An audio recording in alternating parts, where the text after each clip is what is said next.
નમસ્કાર મિત્રો, એડીટી ગુજરાતી અમારી ચેનલમાં તમારું સ્વાગત છે। નમસ્કાર મિત્રો, અત્યારે સૌથી મોટી ખબર સામે આવી રહી છે। જે આ મિત્રો આપણે જણાવી દઈએ કે ત્યારે મિત્રો શંકેશ્વરના રતનપુરા પાસે પસાર થતી રૂપેણ નદી બે કાંઠે વહી।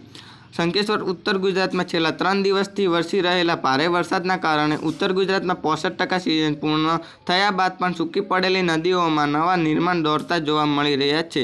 ત્યારે પાટણ અને મહેસાણા બંને જિલ્લાની હદમાં બહુચરાજી અને શંકેશ્વર વચ્ચે પસાર થતી રૂપેણ નદીમાં નવા નીર આવતા બે કાંઠે વહેતી જોવા મળી રહી છે। શંકેશ્વર તાલુકાના રતનપુરા ગામ પાસે રૂપેણ નદી રૌદ્ર સ્વરૂપે ખળખળ અવાજ કરતા ધસમતી વહેતી જોવા મળી હતી। ચોમાસાની સિઝનમાં પ્રથમવાર રૂપે નદીમાં નવા નીર દોડતા જોઈ પંથકમાં પાણીના તળ ઊંચા અવાજના આશાવાદથી લોકોમાં આનંદ છવાયો હતો।